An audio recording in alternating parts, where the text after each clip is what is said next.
This is the Simpit video blog, and today's story comes to us from Racer.com, where I go there regularly just to check up on automotive racing news. But there was a very cool story about sim racing, in particular about iRacing, and something going on with them and Indycar. So the story is about the 16th Street Racing League, which for those who are familiar with iRacing, this is a long time running private league within iRacing that hence the name 16th Street. That is where Indianapolis is located, the Speedway is located, and that is the name of the league.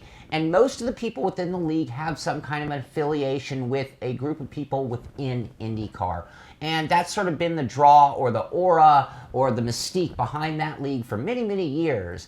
Now they actually have an affiliation directly with IndyCar, and the series has kind of stepped things up a little bit. They're going to be working with a handful of real-life drivers, Will Power, Simon Pagenaud, Sage Karam, and a few others more than that as well. Those pros are going to be running with some of those regulars by invite of the 16th Street Racing League.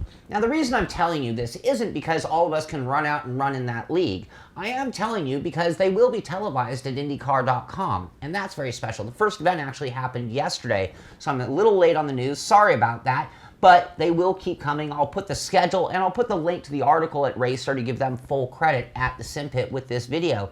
But I mentioned a few different times throughout the show, I'm always looking for those moments where sim racing is being presented to the general public in a really favorable way. Whether it be Parker Kligerman on NBC using his simulator, or whether it be any other version of simulation being used on television or on prime time in any way to show the world. And this is a great case of this. A lot of IndyCar fans are going to find out from the IndyCar page, they're going to see these races, and maybe it's going to be their first exposure to sim racing. Maybe we have new sim racers amongst us from that.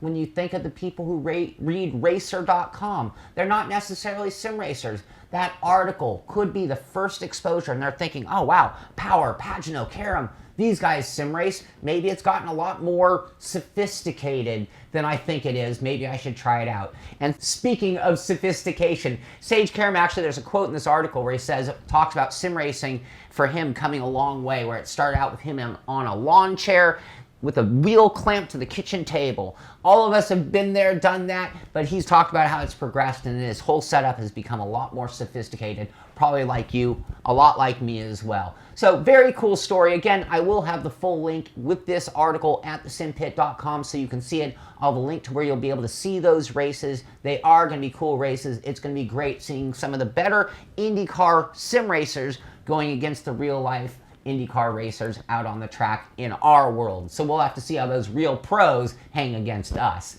This is the Simpit video blog, and I'll see you on the track.